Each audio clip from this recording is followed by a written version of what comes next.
ತುಂಬ ಚೆನ್ನಾಗಿದೆ. ಸರ್ಕಾರದವರು ಪ್ರತಿ ವರ್ಷದಂತೆ ಈ ವರ್ಷನೂ ಲಾಲ್‌ಬಾಗಲ್ಲಿ ಪುಷ್ಪ ಪ್ರದರ್ಶನ ಮಾಡ್ತಾ ಇದ್ದಾರೆ.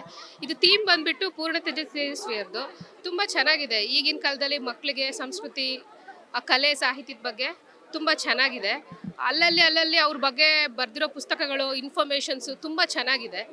ಸೊ ಬುಕ್ಸ್ ಎಲ್ಲ ಆಫರಲ್ಲೂ ಸಿಗ್ತಾ ಇದೆ. ಸೊ ಅವ್ರ ಬಗ್ಗೆ ತಿಳಿತಾ ಹೋದಂಗೆಲ್ಲ ಮಕ್ಕಳಿಗೂ ಒಂದೊಳ್ಳೆ ನಾಲೆಡ್ಜ್ ಸಿಗುತ್ತೆ. ಈಗಿನ ಮಕ್ಕಳಿಗೆ ಗೊತ್ತಲ್ಲ. ಸೊ ಈ ಥರ ಕಲೆ ಸಾಹಿತ್ಯದ ಬಗ್ಗೆ ತುಂಬ ಚೆನ್ನಾಗಿದೆ. ಎಲ್ಲರೂ ಬಂದು ಇವತ್ತು ಕೊನೆ ದಿನ ಆಗಿರೋದ್ರಿಂದ ಅವಕಾಶ ಮಿಸ್ ಮಾಡ್ಕೋಬೇಡಿ. ಬಂದು ಎಲ್ಲರೂ ವಿಸಿಟ್ ಕೊಡಿ. Thank you. ನಾವು ಇದು ಮೊದಲನೇ ವರ್ಷವಾಗಿ ಬಂದಿದ್ದೀವಿ. ಸೊ ತುಂಬ ಹೇಳ್ತಾ ಇದ್ರು ಪ್ರತಿ ವರ್ಷ ಚೆನ್ನಾಗಿರುತ್ತೆ ಫ್ಲವರ್ ಶೋ ಅಂತ ಹೇಳಿ. ಬಟ್ ಯಾವ ವರ್ಷನೂ ಅನುಕೂಲ ಆಗಲಿಲ್ಲ ಬರಲಿಕ್ಕೆ. ಈ ವರ್ಷ ಬಂದು ನೋಡಿದ್ದಕ್ಕೆ ಒಂದು ನಮ್ಮ ಕರ್ನಾಟಕದ ಸಾಹಿತ್ಯದ ಎಲ್ಲ ಒಂದು ಕುವೆಂಪುಯಿಂದ ಹಿಡಿದ್ಬಿಟ್ಟು ತೇಜಸ್ವಿ ಸೂರ್ಯ ಅಂತ ಹಿಡಿದ್ಬಿಟ್ಟು ಎಲ್ಲ ಕಾಮಿಕ್ಕಿಂದ ನೋಡ್ಕೊಂಡ್ಬಿಟ್ಟು ಎಲ್ಲ ತೋರಿಸಿದ್ದಾರೆ. ಈಗಿನ ಮಕ್ಕಳಿಗೆ ಎಲ್ಲ ಏನು ಸ್ಟೂಡೆಂಟ್ಸ್ ಇದ್ದಾರೆ, ಸ್ಟೂಡೆಂಟ್ಸಿಗೆ ಒಳ್ಳೆ ಅನುಕೂಲ ಆಗ್ತದೆ. ಇದೇ ರೀತಿಯಾಗಿ ನಮ್ಮ ಸಾಹಿತ್ಯನ ಇನ್ನು ಹೆಚ್ಚಿನ ಕಾರ್ಯಕ್ರಮದಲ್ಲಿ ಮಾಡಬೇಕು.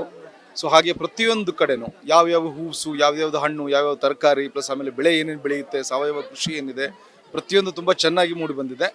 ಸೊ ಇದೇ ರೀತಿ ಕಾರ್ಯಕ್ರಮಗಳು ಮತ್ತು ಅತಿ ಹೆಚ್ಚಾಗಿ ಆಗಲಿ ಅಂತೇಳಿ ಕೇಳ್ತಾರೆ.